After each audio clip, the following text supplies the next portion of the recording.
I'm here in US, a Fulbright scholar. I am a graduate student at Bentley University, working to achieve my degree in business analytics. At the same time, I'm also vice president of graduate organization. Hello everyone, I am Adris Qureshi, founder Opportunity Circle, and today we are starting our new series which is Go Global with OC. And in this, we will connect you with different alumni and different scholarship and international opportunities holder and tell you about their experience and also tell you about how they apply for the program. So today it's the first episode and we are joined by a very talented Darakhshan Nazir. She is a Fulbright scholar and right now she's in USA. So before wasting any more time, let's welcome her.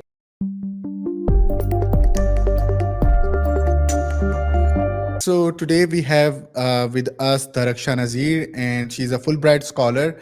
Welcome Daraksha. Thank you. So Daraksha, if you can tell us about yourself, your background before moving forward. So if you can just tell us about your background. Sure. So in 2021, I graduated with BBA from Bentley University, and I started working for S&P Global, a renowned organization in Pakistan, for their data journalism department. At the same time, I was also working with multiple NGOs for girls' education and mentorship opportunities. And fast forward, I'm here in US, a Fulbright scholar. I am a graduate student at Bentley University, working to achieve my degree in business analytics. At the same time, I'm also vice president of graduate organizations at Bentley's Student Association. Yes, and looking forward. Okay, Daraksha, if you can tell us about your experience as a Fulbright scholar, tell us about the Fulbright scholar. What is the Fulbright scholarship program? Sure. So Fulbright Scholarship Program is a fully funded cultural exchange program. Based on this, you are fully funded to get your master's degree in US. In a nutshell, it's gonna finance all of your expenses that you'll have during your stay in US. So starting with a monthly stipend that you'll be getting to cover your housing, your groceries, and other expenses. You'll also be getting an initial setup and laptop allowance. You get books allowance every semester. You also have your health insurance. You have two health insurances. One is actually by Fulbright. The other one is by your university in US, but both will be covered by Fulbright. You also get to get financial coverage for your TOEFL if you get selected for Fulbright. Other than that, it's going to provide you with multiple networking opportunities in US in November. I came here in August, and in November, I got an opportunity by Fulbright to go to University of Texas and be part of a conference there. Mainly, it's a cultural exchange program. So while you're here, you're required to engage in multiple cultural exchange opportunities. May those be on your campus, off campus, but in any way, just promote the culture of Pakistan and also at the same time come back with some cultural experiences of other cultures, religions, locations. Okay, if you can tell us about the timeline of the Fulbright scholarship, how anyone, like many of our audience, can apply for it. What is the timeline for the Fulbright scholarship, and what are the requirements? Sure. So usually the applications open in early January or February, but this year they changed it. So I believe the applications opened in December or November, and the last day to apply would be the last day of Feb 2024. How it works is that you have everything sorted before the deadline. One misconception is that you need to have your GRE score before you apply for the scholarship, which is not true. You just need to appear in your GRE exam before the deadline. And once you're done with the exam, they ask you, do you want to send your score to any organization? There you say that you want to send your score to USCFP, and that score is directly sent to USCFP, which is Fulbright in Pakistan. Other than that, once you're done with the application, you're submitted all the documents and application form. After that, in mid mid to late August, you get the calls for your interviews. I know that this year the timeline's gonna move a bit earlier because they opened the application earlier. But last year it was like this, that in mid to late August you'll have your interviews. By September, you'll get the final result. Are you selected or not? If you're selected, then right after that, you're required to appear in your TOEFL exam, the financial cost of which is covered by Fulbright. Those TOEFL tests are usually in November. The deadline is end of November that you need to submit your scores. In some cases, for some students, they ask you to retake GRE as well. The deadline for that is usually November or December, but not later than that, because then after they have everything on your behalf by the end of December, they start applying to universities in US on your behalf. Again, mentioning the timeline might change a bit this year. Everything might be moved a bit earlier. Um, in December, when they apply, they ask you, are you okay with all the universities that they're applying to on your behalf? You're usually expected to go with it, unless there is a major reason why you don't want to move forward with that. With that, starting Feb, March, May. It varies for every student and based on universities, but usually by then you'll have the final decision of which universities you were accepted to and which will be the finalized university that Fulbright will decide on your behalf that you're going to attend. Once you have that, then you move on with the other process, visa process. You are asked to submit your health forms signed by doctors, and then from there, the proper visa process starts. By the end of August, you usually depart from Pakistan to go to your university. Again, it depends on the timeline of your specific university, but in my case, in late August, I moved to US. Okay, so like it takes almost 16 months, I think, right? So Yes, because most you of the gotta be patient. time, people got confused. Okay, if we apply in January, then maybe we'll get admission at that September intake. But actually, it is the next September intakes you are going in. Yes, So exactly. yes, there's the misconception. I think everyone should clear. And for the most scholarship, this is the same process. It is almost 16 months it takes for most of the scholarship. Okay, Darakshan, if you can tell us about like what are your experience in US, like what you have done, and what are the benefits? Like you told us about your community that you involved with the community, but what are the other benefits? How you are covering up your living and all the stuff there? Sure. So starting with your question regarding living, I feel like that's not a concern because once you're here, all of your expenses are being covered, although you have a stipend, and then you have to be mindful of how you're gonna spend it. Because I have affordable housing here, especially in my case.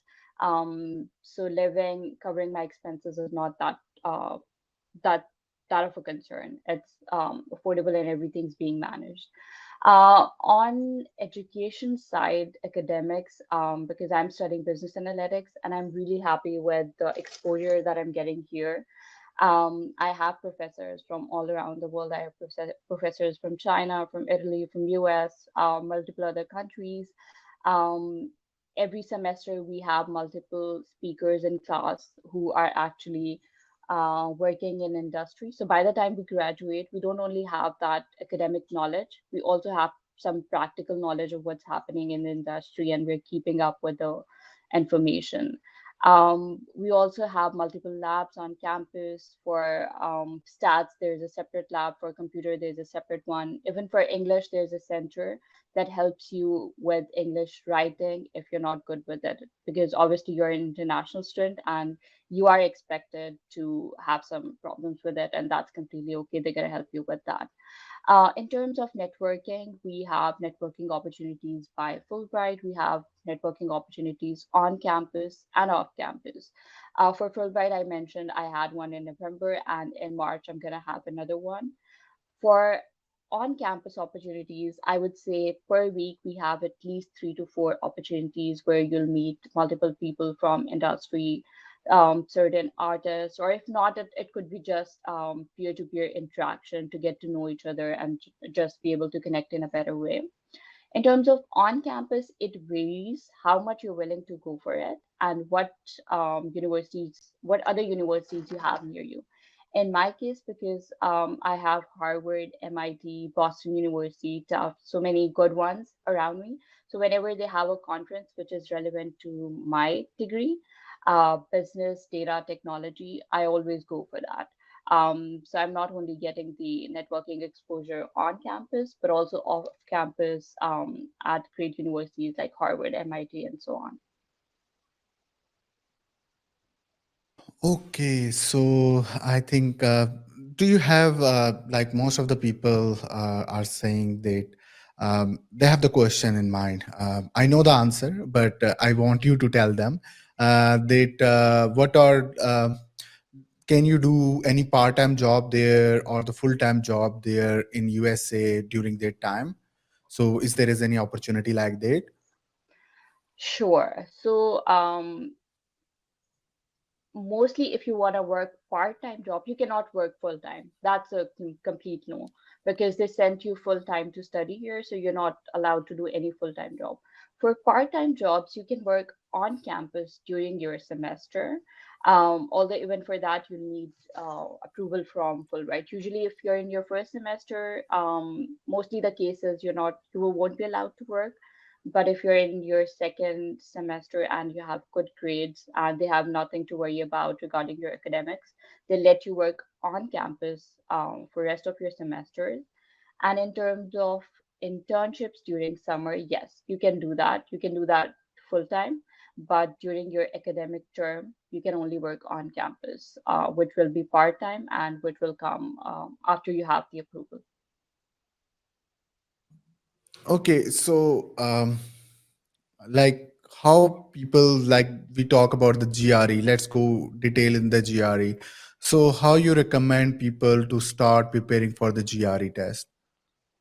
Sure, because I went through the process and I know I bought a couple of books from multiple companies that I later realized were useless. So in my experience, and after I talked to a multiple other people, I would suggest you should just go with ETS official GRE pack. It's a pack of 3 books. The color is mixture of purple and yellow. I would suggest just go for that pack. It has 3 books. That would be more than enough for you. If you still want to watch a few videos, because I understand the concepts in GRE are those that you studied in your high school or your undergrad, and you've sort of forgotten those. So just to revise those concepts, if you want to watch some videos, I would suggest go for Magoosh videos. I believe most of them are free. So for videos, go for those. And then for preparation, just go for official EDS GRE pack of 3 books. In terms of time, usually most of the people would be able to do it in 3 months. So set a timeline of 3 months for yourself, no later than that. Another advice would be before you start preparing for GRE, book your GRE exam. Because when you know that you have an exam coming up, then most likely you'll be starting with focus, won't be missing out on any day. Because one thing with GRE is that you have to be consistent. You just can't do this that you're studying one day and then next for next 2 days you're not, because you're gonna forget the concepts. With that, I would say for sure that 3 months is not a strict deadline, because I know people who did their GRE in 4 weeks, in 3 weeks. If you're smart enough, you can actually do that in 3 weeks or 4 weeks. In my case, I went through 2 attempts in order to be able to get a score which was good enough. Oh, that's good. Okay, so there is another. What sort of, like whenever you are applying for the scholarship, at the end of the day, there is an anxiety as well. So like most of the time people start filling up their application in the last week. So what you recommend them, because I know that whenever you're applying for the, especially for the US program, so the application process is little bit like time taking as well, especially for US and Australia. So what is the time duration you recommend to the people that they should follow before applying for the Fulbright scholarship? Okay, it's a tricky one because I know that a lot of people tend to do that in their last days. Let me tell you one thing. I was recently talking to a friend who was applying for a scholarship in UK, and she was applying on the last day, and somehow the website got stuck, and she couldn't submit the application. So don't ever do that. I would suggest a week prior to the deadline you should have everything sorted and in order to apply, because in the last days, because most of the people are applying, so the system tends to get overloaded, and you wouldn't want to do that to yourself. It's a huge opportunity. In my case, Most of the time, I also agree on that. Most of the time, people come to us on the last day. Website is not working. What should we do? You can contact them. So yes, you have to be like. I feel like you have to submit your application 1 week before the deadline, so it's the right time. So yeah, you can exactly. continue. Yeah, sure. In terms of SOP and personal statements, which gonna take most of your time in the application process, because rest is just putting in information. These are the only things that you really have to think about, and that will actually decide whether you're gonna get the scholarship or not. So for most of the people, I know that they start working on their drafts months prior to the application deadline. And in their case, it obviously it works. In my case, it was a different that when I decided that I'm going to apply for the scholarship, which was actually years before I finally applied for scholarship. I had a diary, and because I knew what were my goals, I knew what I wanted to move forward with. I would just keep thinking about randomly. You're sitting and a thought comes to your mind, and I would just note down that point in my diary. And it was, I'd say, a month before the deadline that I actually sat and worked on it. And it took me just a week to be able to say that yes, my statements are ready. And it wasn't that it was my first go. It was because I had everything ready, actually years before I wanted to apply for that. So yeah, I would suggest you should start working on your drafts months before the deadline, because it's never, I mean, it's really that you'll have everything ready in one go. You need to revise, you need people to review your statements, because sometimes you think what you're writing is impactful, but when other person would read it, you would have other opinion. So it's better to have it ready and have it reviewed by multiple people. Then you have reference letters as well. And obviously, it's from professors or your managers. So that's going to require a lot of time as well. And you don't want those letters to just be general. You want them very specific. You want to sit with the person that's going to write your reference letter. You're going to remind them the projects or whatever you worked with them on and what you want them to mention in those reference letters. So yes, have everything ready at least a week prior to your deadline, that everything's ready and sorted, and you're just waiting to submit it. Okay, so whenever you complete your studies there, so what is the next thing? Like you have to come back to your country, right? So Yes. this is the criteria. So what is the exactly that criteria is, if you can explain it more? Sure. So once you're selected for the Fulbright, you are required to sign multiple documents, which clearly state that right after your degree ends, within a few days, you are required to come back to your country and be in your home country for the next 2 years. And if you fail to do that, you will have a monetary penalty, which is a huge sum of money. So yes, basically you will be in your country for next 2 years, and after that, during that duration, you have to keep updating Fulbright that you're here, you're working on these things, and then after that, you're free. You're free to relocate to another country if you want to. Oh, This trickiest part of it, I think. Okay, so people who are applying this year. First of all, I will tell that we will also put the link of the Fulbright scholarship. You can visit our website, Opportunity Circle. From there, you can apply. We also put some details in our description of this video. So what suggestion you want to give to the students who want to apply this year for the Fulbright scholarship and who are applying? So what are some of the tips you want to give them? I'd say mainly two. The first is dream big, because I think what I realized throughout this cycle and when I talk to other Fulbrighters is that usually we tend to underestimate ourselves. So when we're applying, we just go easy. We'll be like, I'm not even sure if I'm gonna get it. And after you get it, when Fulbright is applying on your behalf to other universities, again, you tend to underestimate yourself. You'll be like, oh, I'm just a regular student from Pakistan. Would I be able to get into this one or not? And it actually happens. And when later on you look at it and you're like, oh my God, I actually could have gotten into that as well if I got into this. So dream big on your goals, on whatever you're going to write in those personal statements. Even go big and the preference list that you're going to submit to Fulbright because in some cases they will apply to those universities. The other thing I would say is that people tend to write a lot in their personal statements and SOPs. Just prioritize the experiences which are relevant to the field that you're going to go forward with and relevant to your future goals. Don't just write anything because it seems impactful. No, it won't. It has to somehow tie back to your goals. It has to tie back to the field of study that you're going for. So be mindful of those things. Thank you, Darakhshan, for this session, and hopefully this session will help many students in years to come. And we will be uploading it on all of our social media and on our Facebook as well. So you guys can get guide from there, and also you can check out our post description where we will put the link there so that you can directly apply from there.